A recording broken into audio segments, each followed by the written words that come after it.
Alright, this is just a short video of me explaining the Washington Monument in Minecraft. I'm going to start by making like an entranceway to the monument itself. I did about 5 blocks wide. I figured it'd be reasonable. And for height, I just used the average Minecraft person, so about 2 blocks. That's going to come, I'm going to talk more about height later, and what it means in this game, and why I don't think I use it properly, or maybe why I did. The other unit I'm working with is width. I think I screwed up the width as well, but we'll get to that.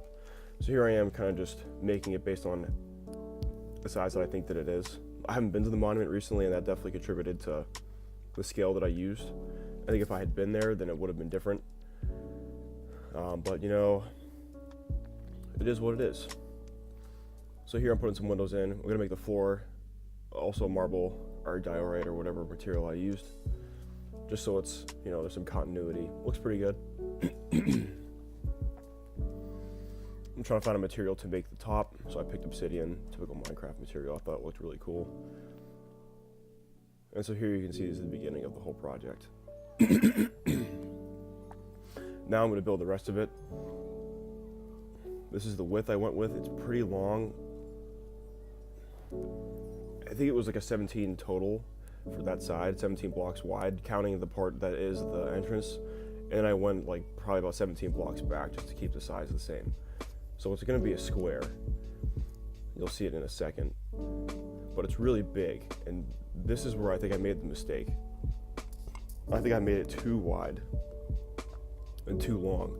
I think it definitely had to be a narrower base, because you'll see as the video goes on, it's really, really wide. Yeah. See, I didn't think it was that bad at first, but maybe it really is accurate. You know, as I said before, it's a lot easier if you've seen the monument recently. I haven't been to DC in probably 5 years. That's when I saw the monument last, so I'm just gonna make the floor marble here as well, just for continuity's sake. It looks good too, instead of the grass and the dirt. So I'm filling it in. Very tedious process.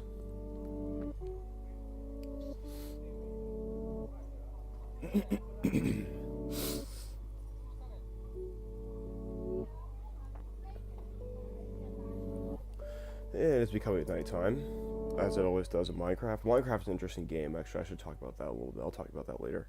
But it shifts from day to night, and thankfully, there's the base. You can see what I did here. It looks pretty wide. I stayed on this frame for a little while. It looks really, really big.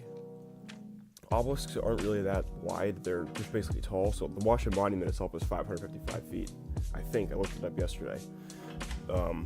Which is really, really tall, but it definitely is not that wide. Or maybe it is. You know, again, I haven't been in a while. It is magnificent when you look at it. It's really, really tall. But so I think I made a mistake with the width. I'm not sure. It's tough to tell in Minecraft. So basically here, I'm going to go about 35 blocks. 35 blocks. To get the first stage of the height. I'm going to do this a total of 3 times to make it really tall. It ends up looking like a corporate building. That's kind of what I've been saying. But that's okay. Again, I think I had the height okay. I think if I had the width, the base, I think if the base overall, the square footage of the base was smaller, square blockage maybe, I don't know, using block units. If the number of square blocks of the base was smaller, I think it would have come out thinner, which is the look that I wanted. Because the monument is thin, you know, it's not, like I said, you're not supposed to have a big base. I'm gonna kill the skeleton here. You get a couple achievements, but yeah, it's supposed to be the height that you're looking at and not the base. Or I mean, not the width, not the dimensions of the base. So that was the one thing I definitely struggled with. I think if the square footage of the base was smaller, then I would have come out better, but you know, you live and you learn. And so as you can see, I'm building my way up here. I'll take the time now to talk about Minecraft as a game. You can play either creative, which is what I'm doing now, which keeps me safe and gives me unlimited materials, or you can play survival. And in survival, some of the monsters you're seeing, like that spider there, or the skeleton that I killed before, or there'll be a creeper later on in the video. They'll either hurt you or destroy the things in your building, so you have to do it in creative, or else it's just going to be a total nightmare, especially considering the amount of material I used. As you're seeing, I'm going up about 30-35 stories with this block, every one block unit, to create these walls. So you're using a lot of material. I mean, that's important to understand. I was doing this for about 2 hours and 15 minutes. So that's a lot of material to use, and you're going to see it shift from day to night multiple times in this video. It's daytime now. This other thing is, it replicates like your living life. You know, you get a health bar. In survival, you have stamina in terms of eating, and things like that. So it's really fun to play survival on its own, but creative is cool because you can do things like this with it.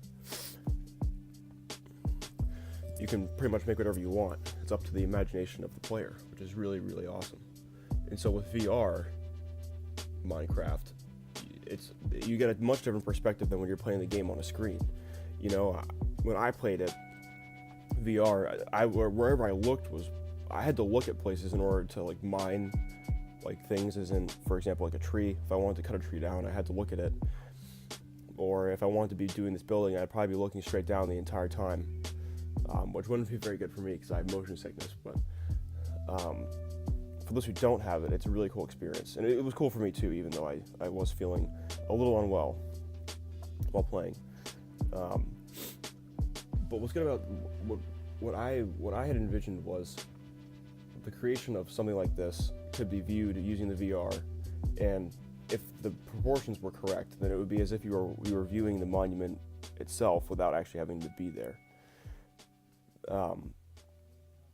You'll see some of the shots as I pan out. As I finish each floor, you can kind of get a decent idea of what it's like, but it's not the same unless you come up right next to it and look at it like I've done before in DC itself. And that was the goal I was going for. That you could hop into this world and put on a headset for VR, and you could walk up to this and look up and get an idea of really how big it is. Because when you play VR Minecraft, you're just thrown into the world, and you walk around and the animals will come up to you and they have a certain size to them, as if they were real animals, and it's very, very realistic, even though the basis of the game is cubes. So here I'm just going to make the floor, or I guess it's a floor, so that'll be easier to continue for the next story. But yeah, as I was saying, the scale is so important in this game because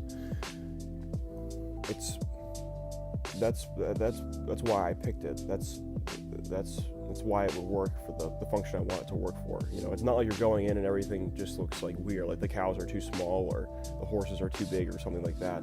It's basically real life, just with a bunch of blocks. So I know I'm not the first person to have tried to do something like this. People do even more impressive things than this. Like, I've seen pictures of the Eiffel Tower being done, and the scale is fantastic. Somebody definitely took the time to figure out the scale. And I mean, it's pretty simple, you know. The math that I did for the monument was it's 555 feet, I'm 6 feet, and you know, you have to use a person scale, I guess, in this game. That would be, a person is 2 blocks in this game.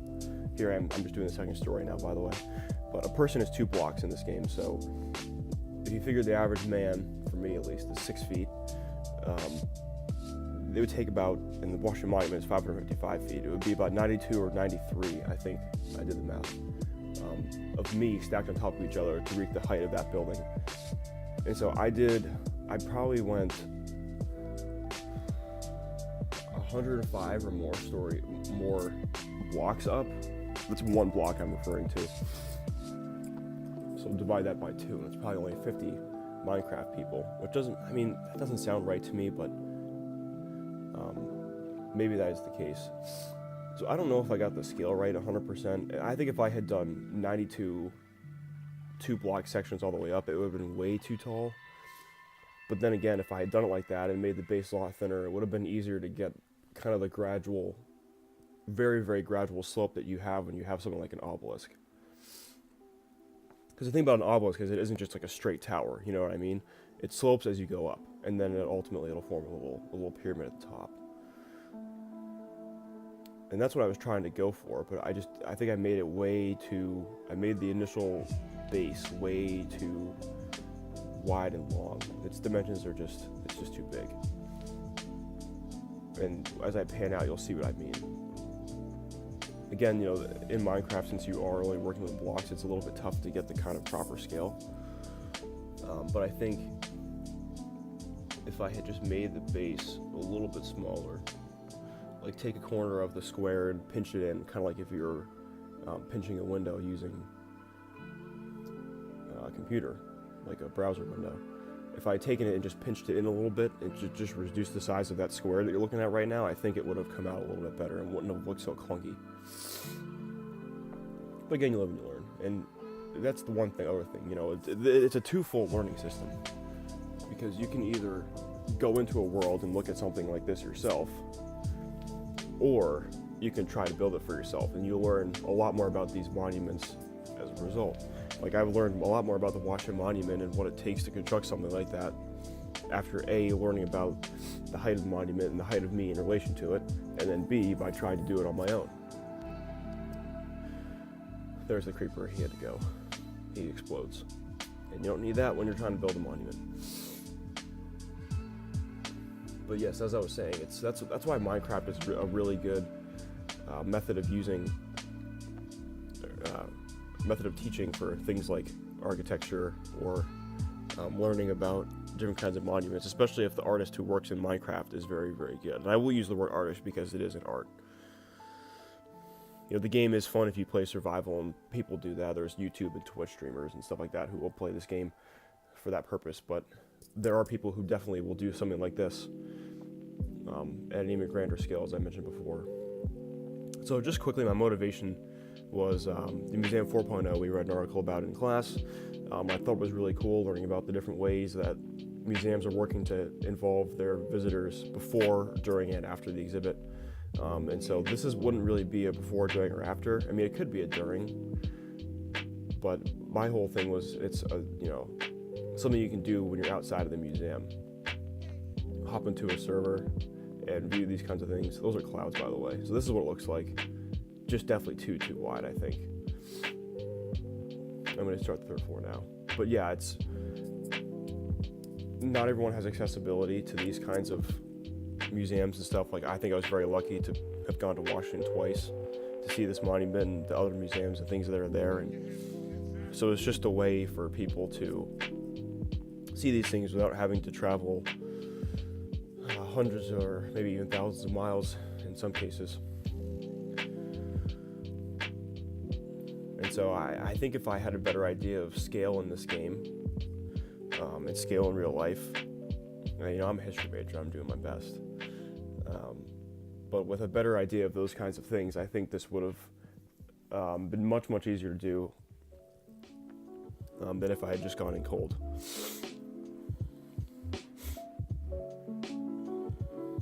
So I'm not sure how people handle something like the Eiffel Tower. Again, I really think you have to go see them first. Like, what I envision with this project is there is an artist, somebody who's really proficient in building things in this game, and they've been to the monument or they've been to the Eiffel Tower or something like that. And so they know what it's like, or say they go to a trip and they see it, and then you go back to the hotel room. And then having seen it, you can then have a better idea of the scale you need to take when you undertake a project like this. They do that, and then there's this thing called Realms in Minecraft where you can share servers. And so that would then make this server accessible to a bunch of other people, and they can go in and they can view it and see what it's like for themselves. So it's a way of sharing not only art, but also experiencing something that you might not be able to experience on a daily basis. And it doesn't just have to be for Washington. You could do the Seattle Space Needle or the Eiffel Tower, as I mentioned, or you could do Hadrian's Column in Rome without as much detail. But even then, I think you could probably add detail on some of the things that Hadrian had written on that column. Or you do the Great Wall of China, which would be a huge undertaking, but it'd be really, really cool to see something like that. The possibilities are really endless. It's up to the creator what they want to do in the game and how they want to portray it. And So I'm just working on the third story now, and then I'm gonna top it off. I'm gonna put a floor on, and I'm gonna put a little pyramid at the top to try to give it some slope going up. I think if I had made it thinner at the bottom and made it taller, I would have been able to get a gradual slope by kind of, every few blocks up, I would have probably had to go a block in, but it would have been a decent amount of blocks up, so that way I didn't make a pyramid, because if you were to do every block you go in, you would just make a pyramid. That's basically what I'll do at the top, you'll see. So I would have to go up a great deal and then go in a little bit and probably put like a stair so if you can see at the bottom there, there's one block, there's the edge block, then to your left you would fall, and then one to the right is the blocks that I'm building up on. And so if you were to put a stair on that block to the left that's right on the edge, you would kind of eliminate the lack of space there by putting a stair, and it would give it the slope that you would visually want. It's hard to create slope in this game because it's, like I said, it's only using blocks. So you have to do it in other ways, and I think just a gradual, slow decrease in square blockage, square footage, whatever the scale is, as you went up. It would have to be very gradual. Because I definitely didn't do it gradually enough, because it just looks like 3 different blocks, but there would be a way of doing it, I think. Especially if the square footage at the beginning I had made was thinner.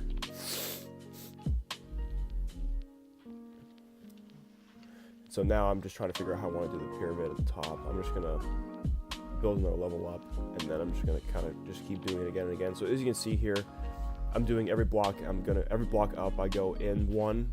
That's what I was referring to before. This is how you make a pyramid in the game. Pretty simple. So if I had done this all the way up, I would have just made a gigantic pyramid. I would have basically made the Pyramid of Giza, which also wasn't a bad thing to do for this. That's pretty easy to achieve. You can use the certain color blocks, like there's some sand or sandstone and stuff. It looks really cool. Yeah, that's about it. A little bit big, but hey, I tried.